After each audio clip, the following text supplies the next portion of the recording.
Un jeune garçon de Pennsylvanie a disparu en 1991 au beau milieu de sa propre fête d'anniversaire.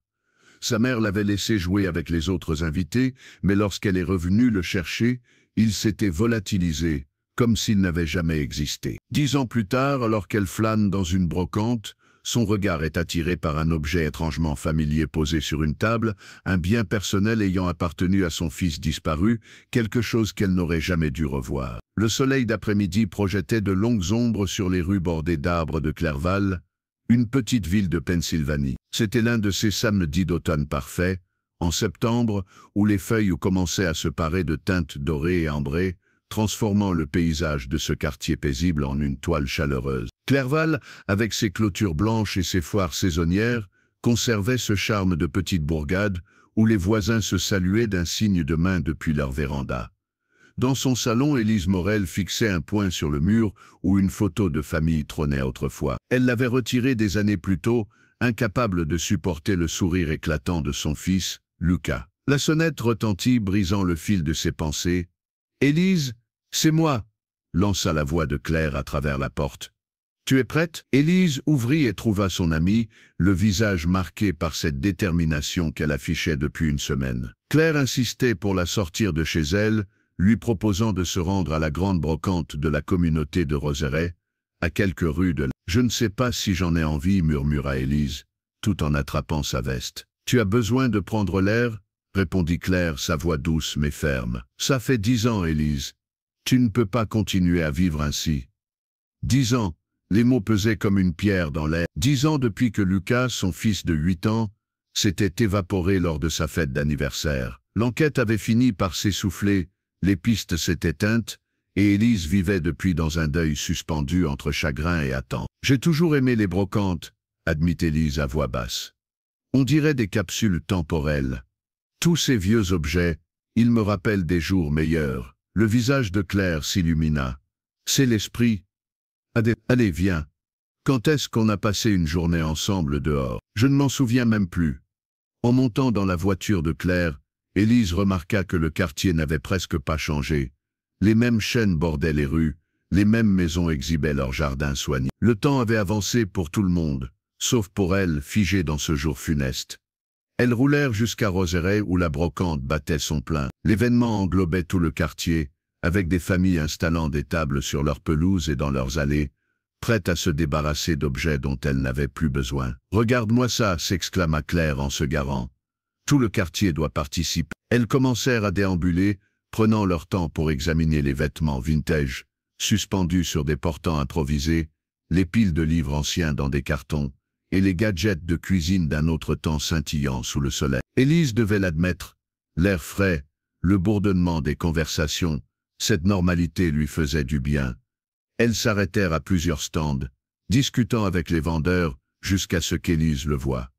Au début, elle crut à une illusion d'optique. Sur une table encombrée de jouets pour enfants et de livres, un éclat bleu attira son regard. Elle fronça les sourcils et s'approcha, son cœur s'accélérant. C'était une Game Boy, d'un turquoise distinctif. Mais ce n'était pas n'importe quelle Game Boy. En la saisissant de ses mains tremblantes, elle remarqua 3 autocollants Pokémon, un Pikachu au centre, flanqué de 2 autres personnages. « Lucas » murmura-t-elle, la voix brisée. « Qu'est-ce que c'est » demanda Claire, notant l'immobilité soudaine de son amie. « C'est à Lucas » répondit Élise, sa voix plus forte mais tremblante d'émotion. « C'est la Game Boy de mon fils. Regarde les autocollants, ils sont identiques.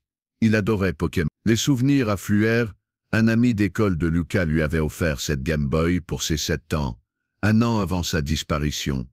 Ils ne s'en séparaient jamais, et Élise se rappelait les disputes quotidiennes pour l'empêcher de l'emmener à l'école. « Tu es sûre ?» demanda Claire avec douceur. « Certaine à 100%, affirma Élise, serrant l'appareil. Personne d'autre n'aurait cette Game Boy exacte, avec ses autocollants dans cet agencement précis. « Puis-je vous aider, mesdames ?» Un homme âgé s'approcha, un sourire aimable sur le visage, qui s'effaça vite lorsqu'il vit l'expression bouleversée d'Élise. « D'où vient ceci ?» demanda-t-elle, la voix tremblante, tenant l'objet si fort qu'elle manqua de le lâcher. L'homme tendit instinctivement la main pour le rattraper. « Doucement. Vous allez bien ?»« C'est à mon fils, » dit Élise, sa voix montant. C'est la Game Boy de mon fils disparu. Où est-il? Où est mon garçon? S'il vous plaît, si vous savez où est Lucas, dites-le-moi. Sa voix désespérée attira l'attention des vendeurs, et passant alentour, qui se tournèrent pour observer, murmurant entre eux. L'expression de l'homme passa de la confusion à l'hésitation, puis à une lueur de peur. « Je ne sais pas de quoi vous parlez, » dit-il, arrachant la Game Boy des mains d'Élise, pour la fourrer dans sa poche. « Non ?» paniqua Élise. Son comportement ne faisait que confirmer ses soupçons. « Pourquoi la cachez-vous? C'est à mon fils. »« Élise, calme-toi, » tenta Claire, posant une main sur son épaule. Mais Élise était inconsolable. La tension des 10 dernières années la submergea, et elle s'effondra au sol, provoquant des exclamations dans la foule. « J'appelle la police », annonça l'homme âgé, sortant son téléphone. En moins de 5 minutes, une voiture de patrouille arriva. Un jeune officier en descendit et s'approcha. « Que se passe-t-il ici ?» L'homme âgé parla en premier. « Cette femme a paniqué prétendant que cette Game Boy que je vends appartient à son fils. Elle n'a aucune preuve et a essayé de me la prendre. »« Monsieur, puis-je voir l'appareil ?» demanda l'officier. L'homme croisa les bras. « Légalement, je n'ai pas à vous montrer quoi que ce soit. C'est ma propriété, j'ai des droits. »« Monsieur, je vous demande de coopérer, » insista l'officier, plus fermement. « Je connais mes droits, » rétorqua l'homme, gardant une main protectrice sur sa poche. Élise, toujours à terre avec l'aide de Claire, leva les yeux vers l'officier. « S'il vous plaît, appelez l'inspecteur chargé de l'affaire de mon fils, Lucas Morel. Il a disparu il y a 10 ans. » L'officier appela des renforts et contacta l'inspecteur. Bientôt, d'autres voitures de police arrivèrent, suivies d'une berline banalisée. L'inspecteur de l'ordre, un homme dans la cinquantaine, aux cheveux grisonnants, en sortit et s'approcha immédiatement d'Élise. « Madame Morel, que se passe-t-il ?»« La Game Boy, » dit Élise, pointant l'homme âgé. « Il a la Game Boy de Lucas, la bleue avec 3 autocollants Pokémon. » L'expression de l'inspecteur de l'ordre devint grave.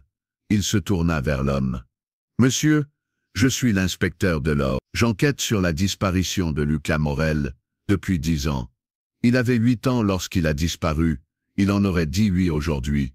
Nous avons une liste détaillée de ses effets personnels disparus avec lui, dont son jouet préféré, une Game Boy bleue, avec 3 autocollants Pokémon. » Il sortit un dossier de sa voiture et en tira de vieilles photos. Voici des images de Lucas et de sa Game Boy.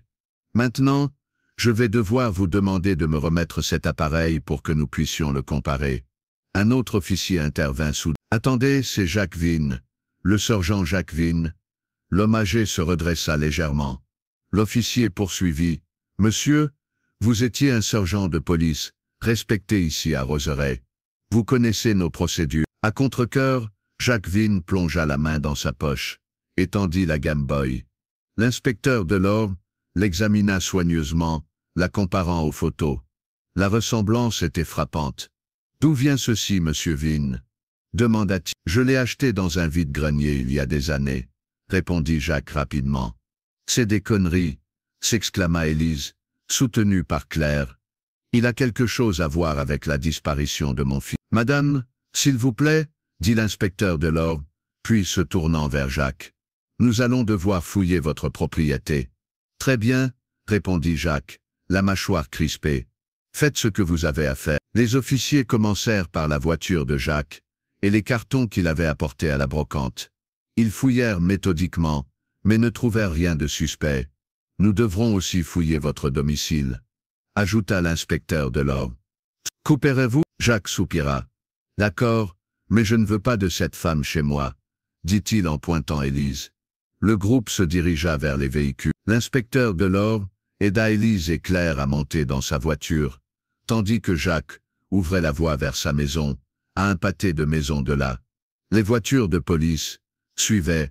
En chemin, le cœur d'Élise battait à torrents. Après 10 ans sans rien, était-ce enfin la percée tant espérée, ou une nouvelle impasse dans une affaire qui lui avait déjà brisé le cœur 1000 fois. Le soleil d'automne déclinait lorsqu'ils arrivèrent devant la maison, à 2 étages de Jacques Vine, modeste avec ses murs blancs et ses volets noirs, ne laissant rien deviner des secrets qu'elle pourrait renfermer. « Attendez ici » ordonna l'inspecteur de l'ordre, à Élise et Claire, tandis que les officiers se préparaient à entrer. À travers les fenêtres, Élise et Claire voyaient les officiers fouiller méthodiquement, inspectant les placards, examinant chaque recoin à la recherche du moindre indice, reliant cet endroit à la disparition de Lucas. « Tout va bien se passer », murmura Claire, serrant la main d'Élise. Élise ne répondit pas, les yeux rivés sur la maison, guettant chaque mouvement, espérant contre tout espoir qu'il trouverait quelque chose, n'importe quoi,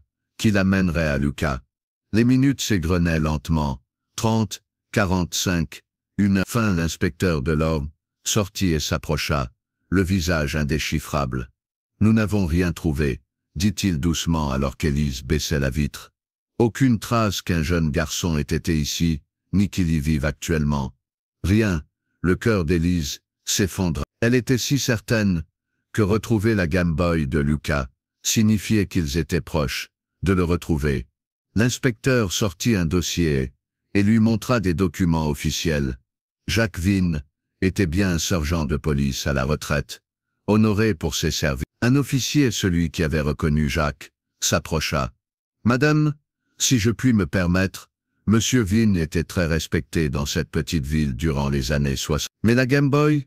protesta Élise. « Ces autocollants, nous ne pouvons pas prouver qu'il s'agit réellement de celle de Lucas, » expliqua l'inspecteur de l'ordre. « Nous n'avons trouvé aucune trace d'ADN dessus.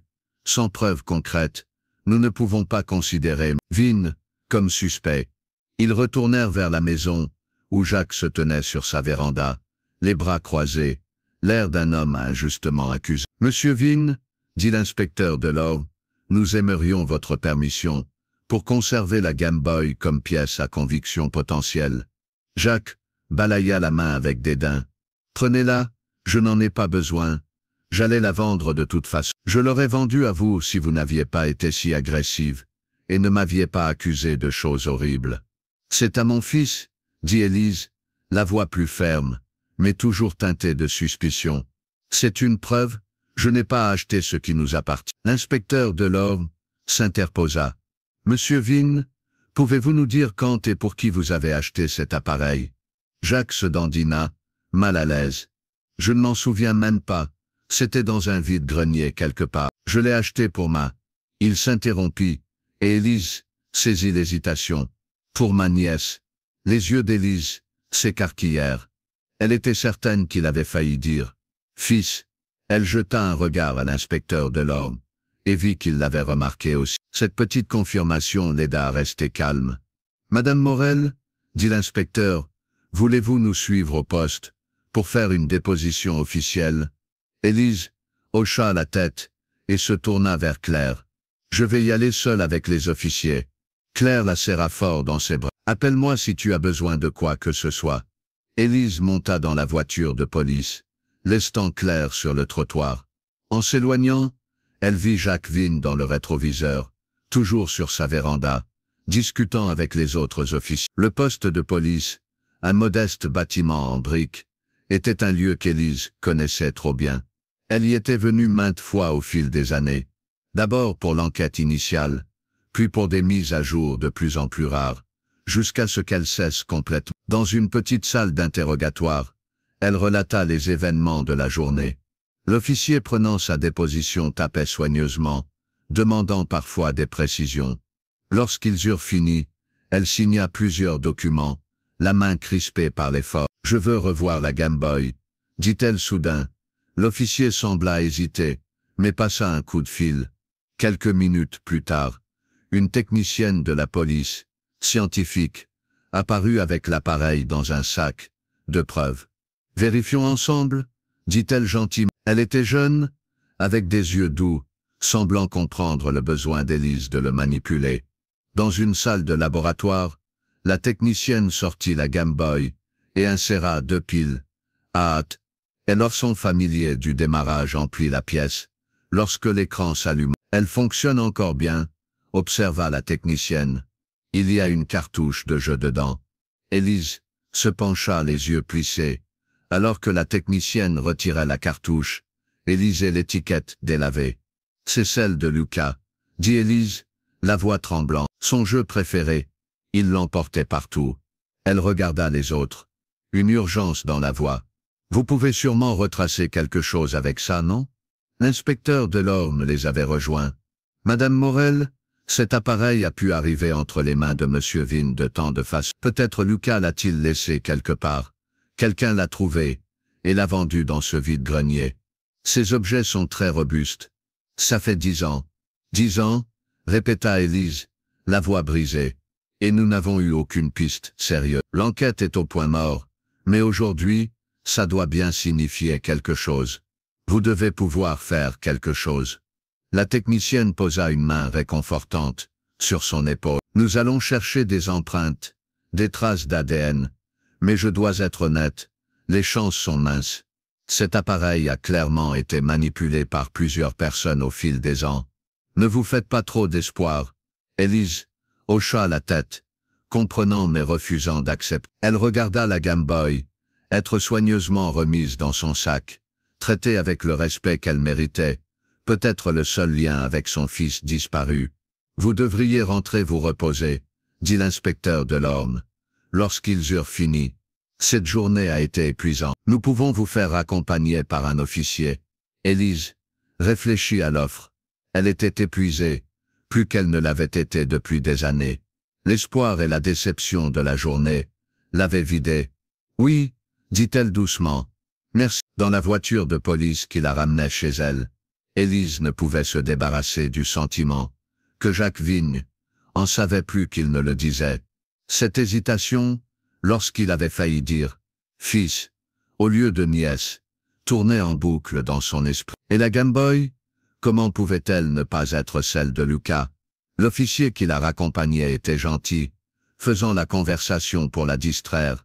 Mais Élise l'entendait à peine. Son esprit était encore à la brocante, tenant cette Game Boy, voyant ces 3 autocollants Pokémon, que Lucas avait si soigneusement placés, sa petite langue, tirée par la concentration. « Nous y sommes, madame », dit l'officier en s'arrêtant devant sa maison. Élise le remercia et entra chez elle, à Clerval.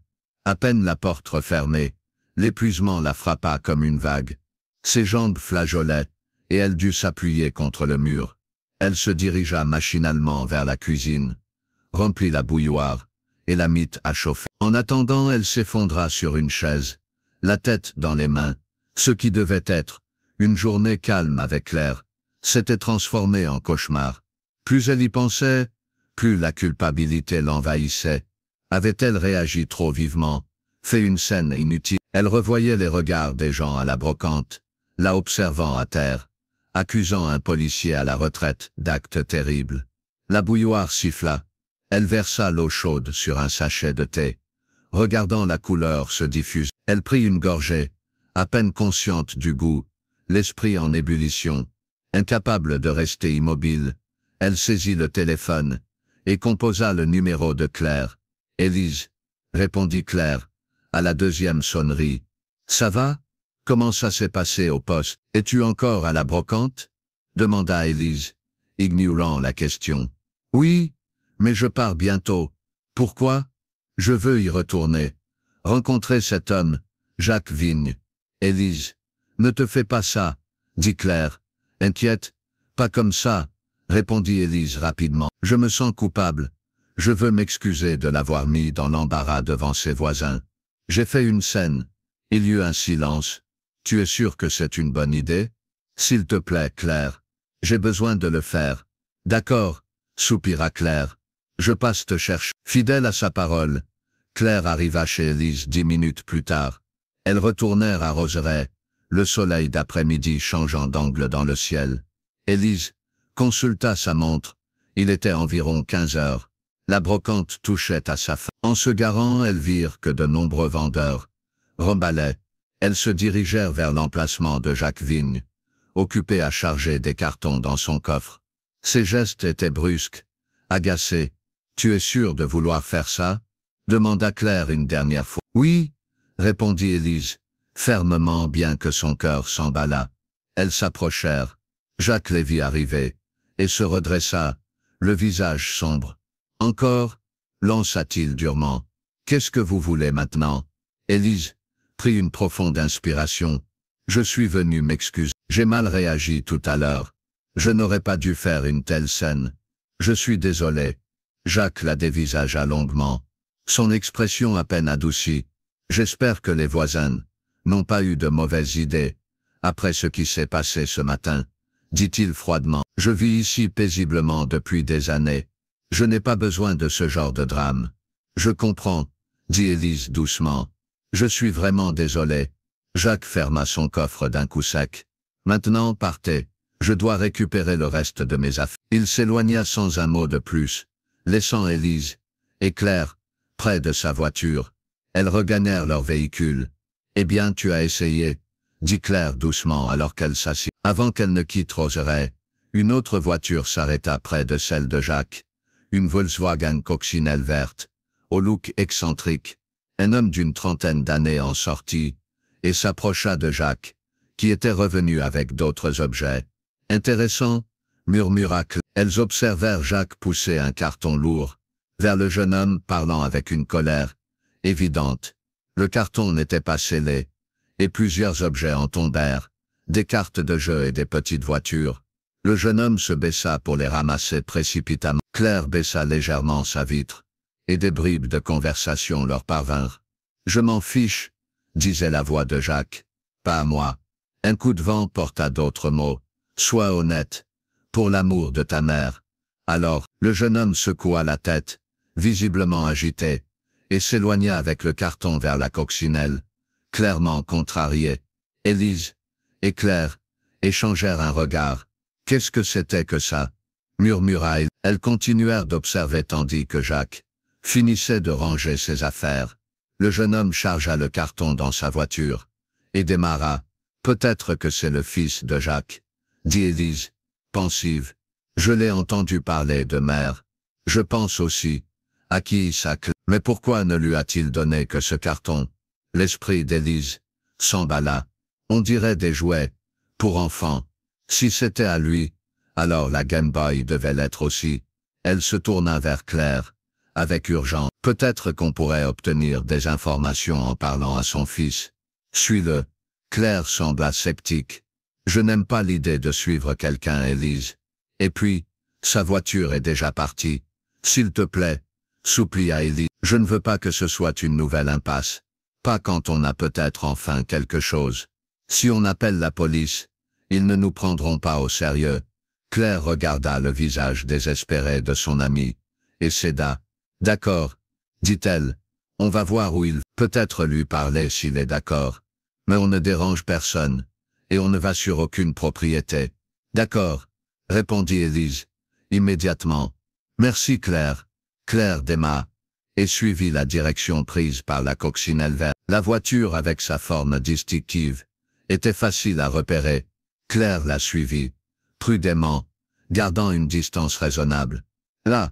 s'exclama Élise, lorsque le clignotant de la coccinelle s'alluma. La voiture s'engagea dans le parking d'une boutique, à l'allure étrange, peinte en noir, avec des bordures violettes, décorée de motifs d'Halloween. « Zut !» marmonna Claire, coincée dans la mauvaise voie. Faire demi-tour brusquerait la circulation. « C'est bon, » dit Élise, se tordant le cou pour garder la boutique en vue. « Trouve juste un endroit pour faire demi-tour. » Claire trouva un endroit un quart de mille plus loin, et fit demi-tour. « Espérons qu'il soit encore là, » dit-elle en approchant à nouveau de la boutique. Mais en arrivant, elles virent l'homme sortir, portant 2 grands sacs, marchant rapidement vers sa voiture. Avant que Claire ne puisse se garer, la coccinelle recula à toute vitesse, manquant de les percuter. « C'est quoi ce bordel ?» s'exclama Claire. Il a reculé sans même regarder. La coccinelle s'élança sur la route principale. « On continue à le suivre ?» demanda Élise. Claire serra le volant plus fort. C'était trop près. « Mais oui, voyons où il va. » Elles reprirent la poursuite, gardant une distance plus sûre. La coccinelle roulait vite, zigzagant dans la circulation. Puis un bruit de cloche retentit. Un passage à niveau. Les barrières s'abaissaient juste au moment où la coccinelle passa. Claire dut s'arrêter. « Non !» s'écria Élise, frustrée, tandis qu'un long train de marchandises passait. « Il est long !» observa Claire, tapotant le volant. Elles attendirent en silence consciente, que chaque seconde éloignait la coccinelle. Enfin, le train passa, et les barrières se levèrent. Claire accéléra, mais à une intersection où la route se divisait en trois, il n'y avait plus trace de la voiture verte. « Par où ?» demanda Claire. « Je ne sais pas, » admit Élise. « On l'a perdue. » Claire se gara sur le bas-côté. « Je suis désolé, Élise. Entre le train et cette intersection, c'est impossible de suivre. » Élise soupira, s'adossant à son siège. « C'est bon. On l'a suivi assez loin. Peut-être que ce n'est rien.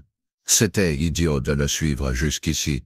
On aurait dû prévenir la police. » Claire hocha la tête et fit demi-tour. « On parlera de cet homme à la police.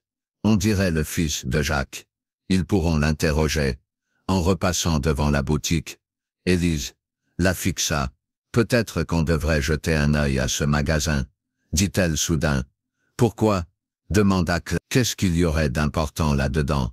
Mais Claire remarqua une banderole, annonçant une grande vente. Son expression s'adoucit. « En fait, pourquoi pas? On est là après tout. On avait prévu une sortie.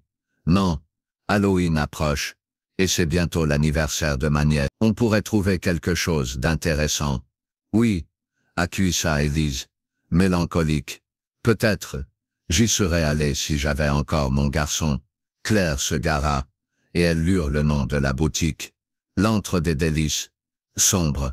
Elles sortirent et s'approchèrent de l'antre. Un jeune employé fumait une cigarette dans le parking. Il leva les yeux.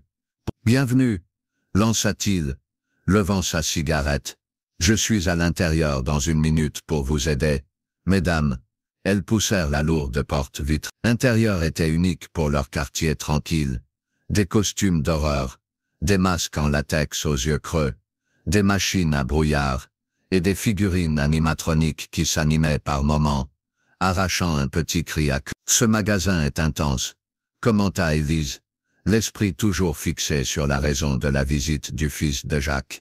Elles flânèrent, Claire choisissant finalement un costume de sorcière, pour sa nièce, en tissu violet scintillant orné d'étoiles argentées. « C'est parfait, » dit-elle, se dirigeant vers le comptoir. L'employé était toujours dehors. Claire posa le costume sur le comptoir, et soupira. « Je vais le chercher. » Mais le tissu glissant glissa derrière le comptoir, sur l'espace de travail du caissier. « Laisse, » dit Claire se dirigeant vers la porte. Mais Élise, toujours polie, décida de le récupérer. En se penchant, ses yeux tombèrent sur un écran d'ordinateur affichant une vidéo en pause. Le costume avait atterri sur le clavier.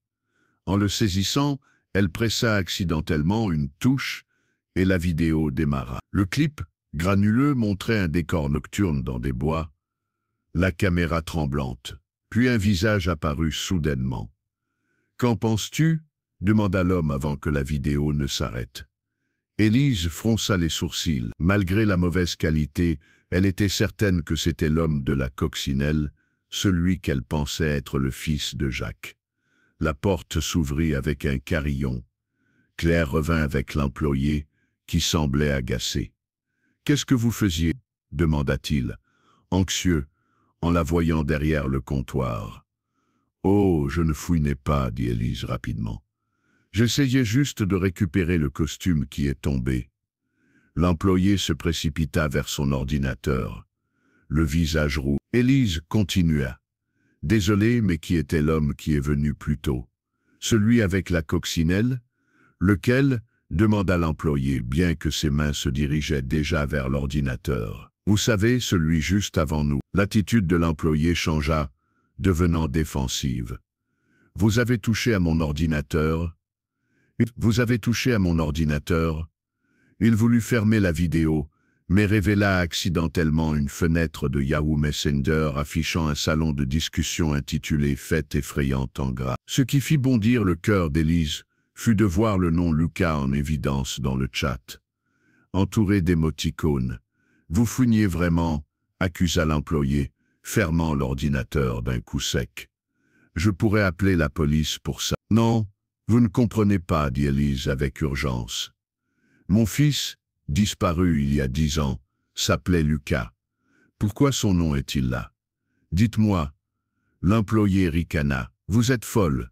Qu'est-ce qu'il y a avec le nom Lucas? N'importe qui peut s'appeler Lucas. Ce n'est qu'un plan de fête, d'accord? Élise insista. Quand j'ai touché le clavier, la vidéo s'est lancée. J'ai vu l'homme dedans. C'était celui qui est venu ici. Claire intervint.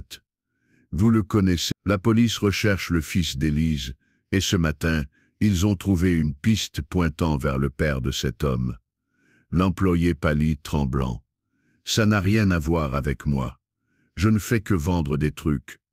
Élise se penche. Vous aviez une vidéo de lui, et vous agissiez comme si vous le connaissiez. De quoi parliez-vous en mentionnant Lucas? Claire ajouta. La preuve trouvée ce matin suggère que cet homme ou quelqu'un de sa famille pourrait être impliqué dans la disparition de Lucas. Maintenant, nous avons une autre piste ici. Nous devrons alerter les autorités à propos de cette vidéo et de ce message. L'employé céda. S'il vous plaît, pas la police. Il s'appelle Adrien. On parlait d'une fête effrayante qu'il organise chez lui. Le message, c'était juste pour la fête. Il rouvrit l'ordinateur, les mains tremblantes. Je lui ai vendu des costumes et du matériel. Si vous ne me croyez pas, lisez le message, mais ne prévenez pas la police. Élise et Claire se penchèrent pour lire la conversation. Les messages parlaient d'une surprise pour Lucas, mentionnant des visuels effrayants de haut niveau et assez de stroboscopes pour un impact total. Il y avait aussi une adresse où il prévoyait de se réunir. Vous devez être amis pour être invité comme ça, observa Claire, notant l'adresse. Oui, on est amis, admit l'employé. Mais je ne savais rien d'un garçon disparu. Rien de tout ça. Merci, dit Élise. Je dois prévenir la police. Pas la police, je vous en prie, supplia l'employé. Mon patron me virera. J'ai du mal à trouver du travail. Je suis en probation pour un vol à l'étalage il y a 2 ans. Ce boulot fait partie de ma réhabilitation. Si je le perds, je risque la prison. Claire finit de noter l'adresse et regarda le jeune homme terrifié. Si vous n'avez rien à voir avec ça, vous n'aurez pas d'ennui. Élise sortit son téléphone, les mains tremblantes, et appela le poste de police. Élise Morel à l'appareil. Je dois signaler quelque chose concernant l'affaire de mon fils disparu. J'ai découvert une vidéo et des messages mentionnant son nom, Lucas. Il y a une adresse où quelque chose se passe ce soir. Elle donna tous les détails. L'employé s'effondra contre le comptoir. Terrifiée, Claire resta près d'Élise pendant qu'elle terminait son appel. La police arriva en moins de 15 minutes, leur sirène déchirant l'air du soir. Plusieurs voitures se garèrent devant l'antre des délices sombres, et les officiers entrèrent rapidement. L'employé pâle tremblait derrière son comptoir. L'inspecteur Delorme était là. Élise lui expliqua tout. Pendant ce temps, d'autres officiers interrogeaient l'employé, qui répondait avec une peur évidente, jetant des regards à Élise. « Je ne sais pas ce qui va arriver à ce jeune homme », dit Élise à l'inspecteur Delorme, ressentant une vague de compassion.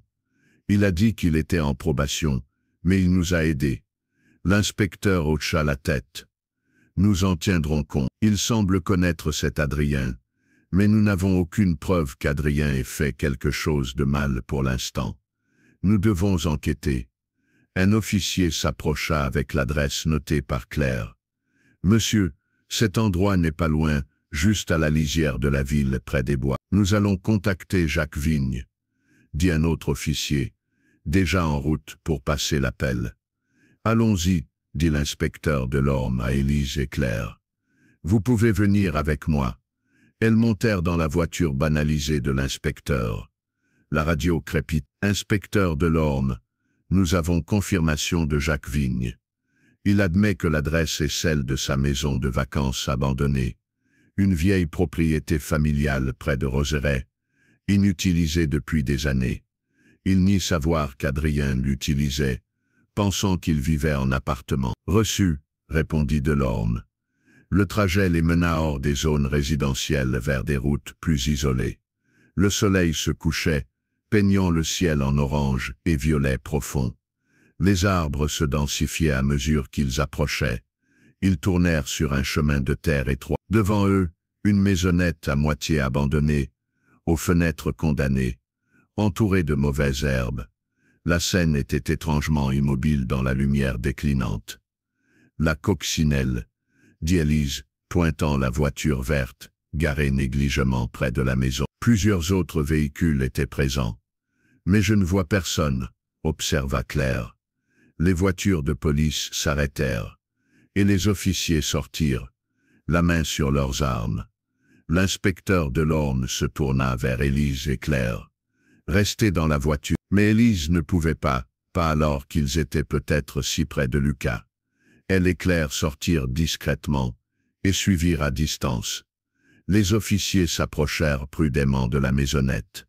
La porte d'entrée était déverrouillée, légèrement entr'ouverte. Police annoncèrent-ils fort. Y a-t-il quelqu'un à l'intérieur? Aucune réponse. Les officiers entrèrent, armes dégainées, progressant dans l'obscurité. Malgré les avertissements, Élise et Claire les suivirent. Restant en arrière, l'intérieur sentait le moisi et la pourriture. Des toiles d'araignées pendaient du plafond, et les planchers craquaient sous leurs pas. Soudain, Élise entendit des voix et des rires venant de l'arrière de la propriété. « Vous entendez » murmura-t-elle à l'officier le plus proche. Il hocha la tête et pointa vers l'arrière.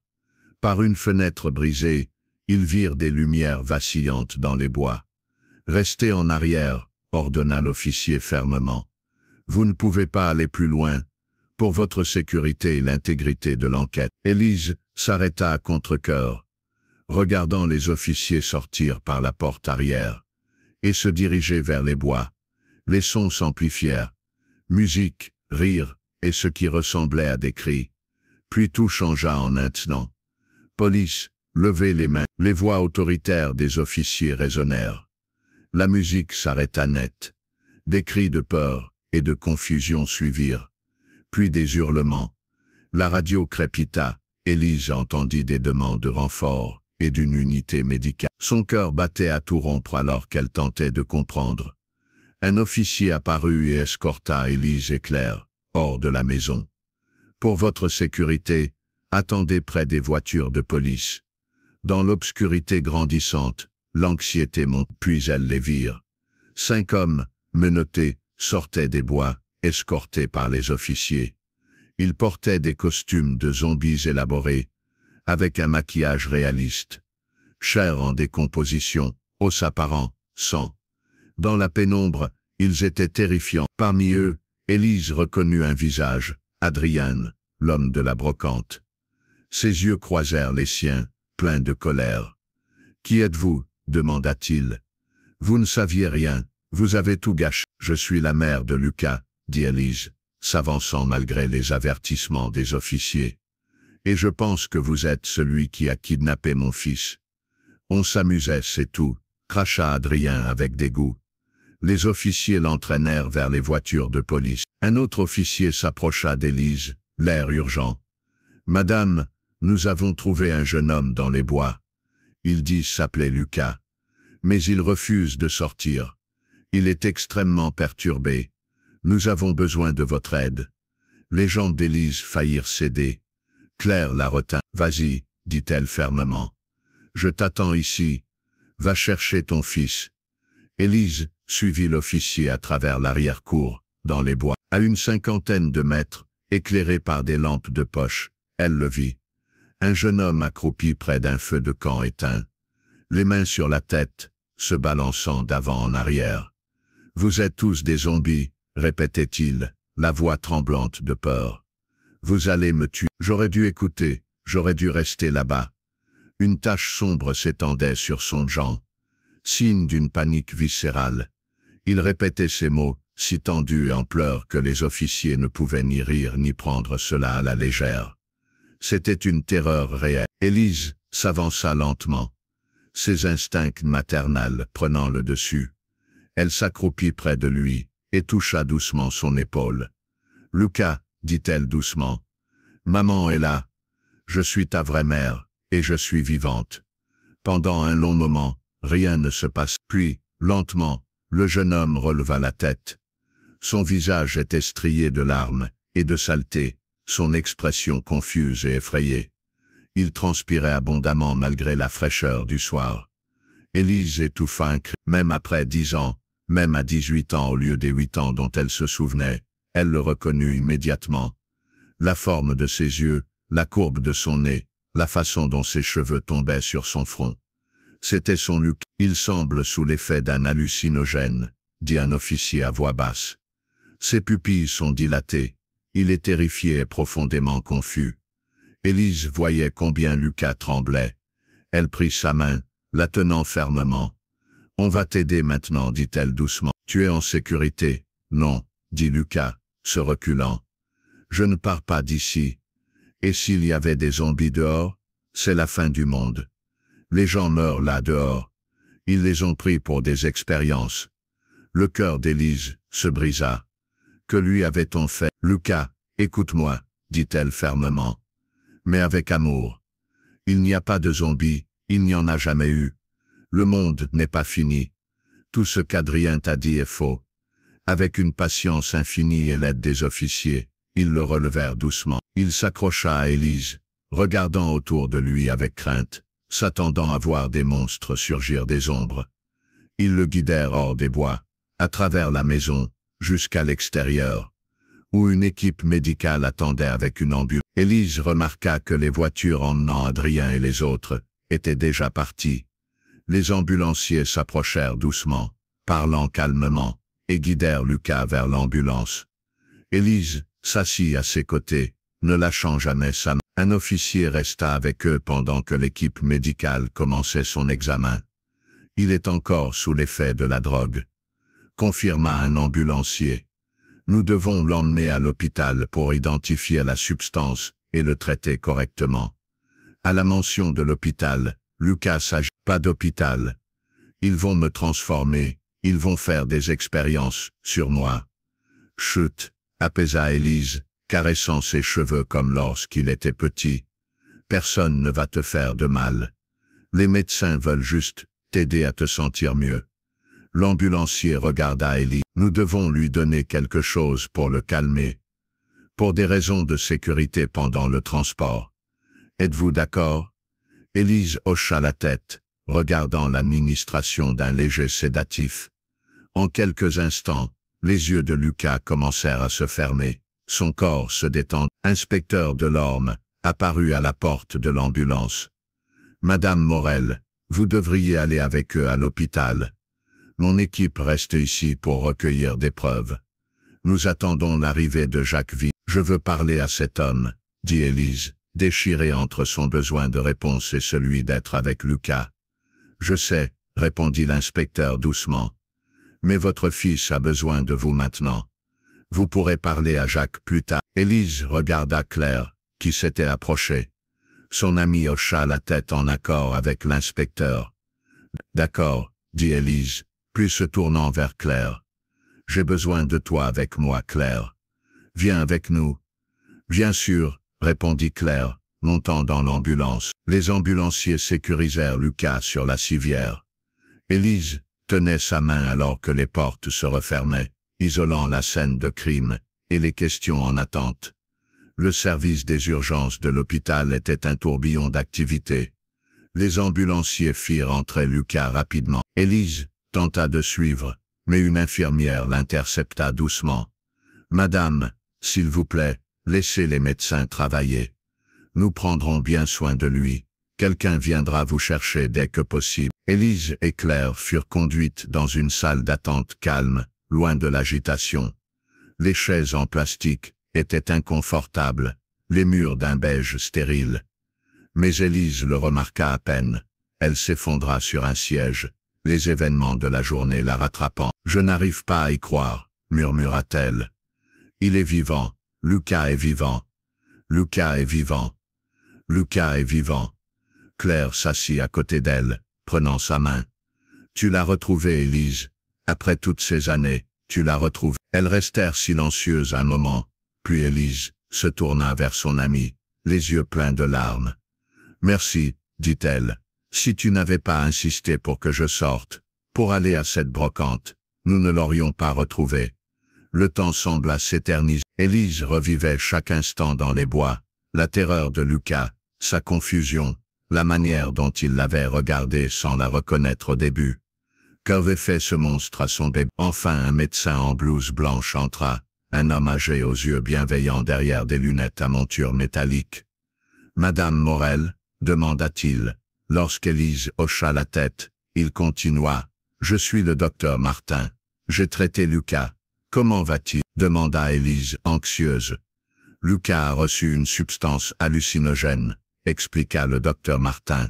« Ce type rend tout plus immersif et réel, ce qui explique sa détresse et sa paranoïa extrême. La bonne nouvelle, c'est qu'en dehors des effets de la drogue, il n'y a aucun signe de violence physique. »« Dieu merci, » souffla Élise.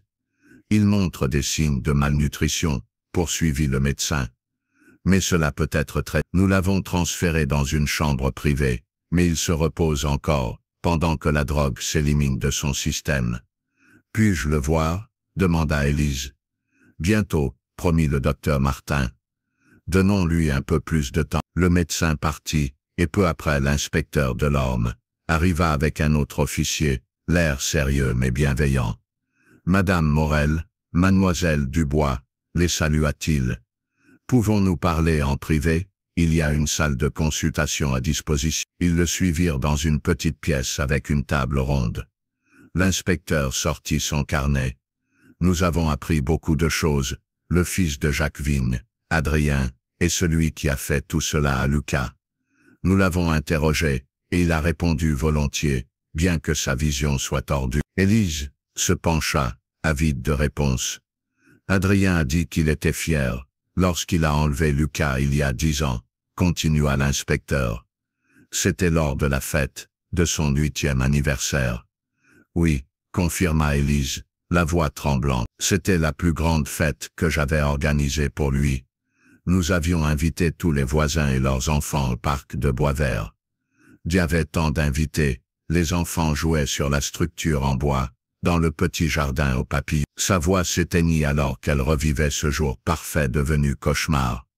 Adrien a admis qu'il croyait que Lucas était son petit frère d'une autre vie, dit l'inspecteur.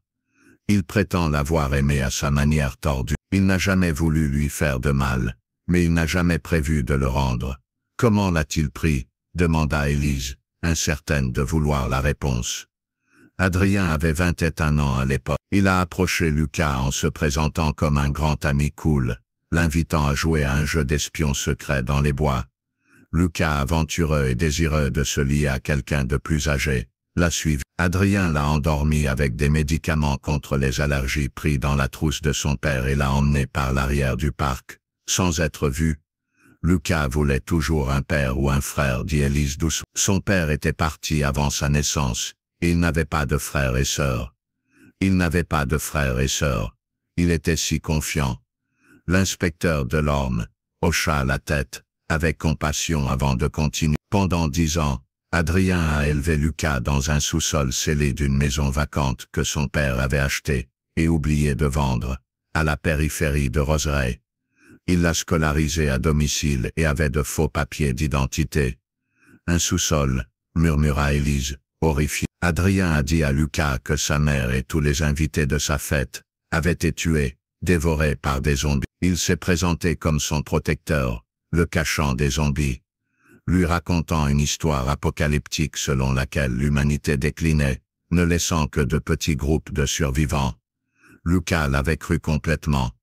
Mais en grandissant il voulait sortir et... C'est pourquoi la fête, dit Claire, comprenant soudain. Exactement, répondit l'inspecteur. Adrien donnait à Lucas des hallucinogènes et organisait des mises en scène effrayantes de zombies dans les bois, pour le terrifier et le pousser à rester caché. Lucas était un adolescent qui n'avait presque jamais vu le monde extérieur.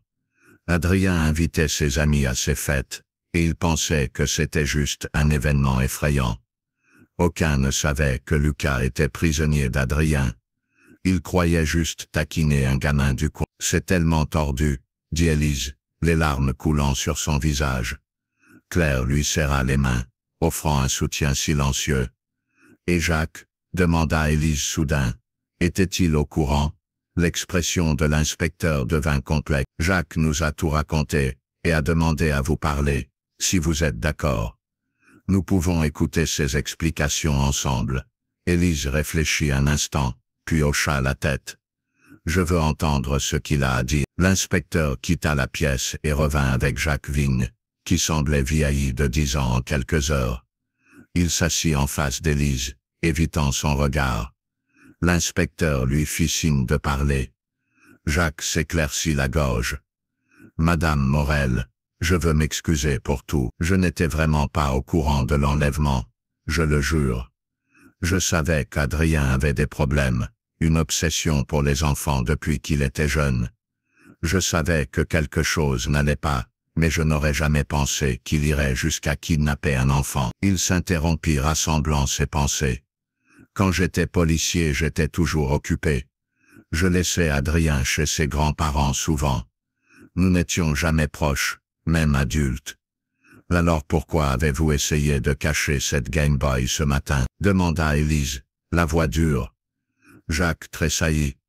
Quand vous l'avez reconnu, j'ai su qu'Adrien avait dû faire quelque chose de mal. Mais je ne pouvais pas croire qu'il avait kidnappé votre fils. Je voulais le protéger. Je pensais peut-être qu'il avait intimidé ou effrayé quelqu'un. J'avais trouvé des images d'enfants sur son ordinateur une fois.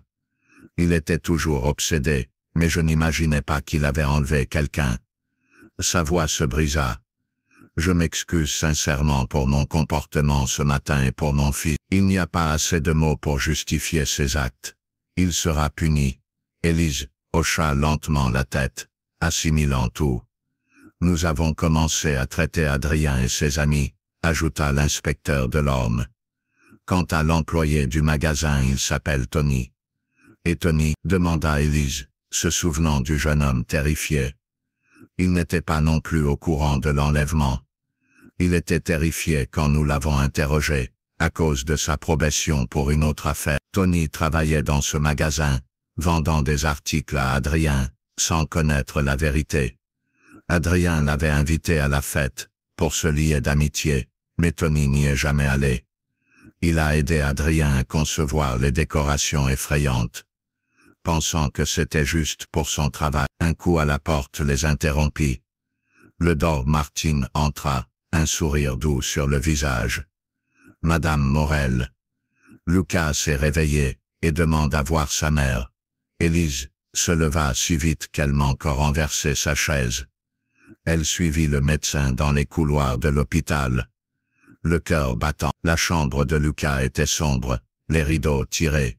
Il était assis dans son lit, paraissant petit et perdu malgré ses 18 ans. Lorsqu'Élise entra, il la regarda avec des yeux incertains. Lucas, dit-elle doucement, s'approchant lentement du lit. Il l'observe. Vous avez dit que vous êtes ma mère? Élise hocha la tête, les larmes coulant librement. Oui, mon chéri. Je suis ta maman. Je me souviens à peine, admit Lucas. J'avais 8 ans quand Adrien m'a pris. Mais je me souviens de votre voix. Vous me chantiez des chansons, et vous aviez cette façon apaisante de parler quand j'avais peur. C'est vrai, dit Élise, s'asseyant au bord du lit. Je te chantais des berceuses tous les soirs. Lucas était encore agité, ses yeux se posant sur la porte, et les fenêtres. Mais les zombies, Adrien a dit que le monde s'était écroulé. Il a dit que vous aviez été mangé par des zombies. Oh mon chéri, dit Élise, prenant sa main. Tout cela était inventé. Il n'y a pas de zombies. Le monde n'est pas fini. Je t'ai cherché tous les jours pendant 10 ans. Tu es en sécurité maintenant. Tout le monde l'est. Le Dor Martin parla depuis la porte. Lucas aura besoin de voir un thérapeute pour enfants. Le traumatisme psychologique est important. Mais nous sommes optimistes quant à son rétablissement. Élise ne quitta jamais son fils des yeux. Je serai là à chaque étape, promit-elle. Nous avons tant à rattraper. 10 ans d'anniversaire, de Noëls, de rentrée scolaire. Nous créerons de nouveaux souvenirs ensemble. Lucas serra sa main timidement. Je veux vous croire. Je veux croire que c'est vraiment fini. Ça l'est, assura Élise. Tu es à la maison maintenant. En tenant son fils pour la première fois. En une décennie, Élise réfléchit au chemin qui les avait menés ici. L'amour d'une mère n'avait jamais faibli, jamais abandonné. À travers 10 ans d'obscurité, elle avait gardé espoir. Et maintenant, cet amour indéfectible avait ramené son bébé à elle. Lucas s'appuya contre elle, encore fragile, encore effrayé, mais commençant à faire confiance. La route serait longue et difficile, mais ils la parcouraient ensemble, mère et fils, enfin réunis.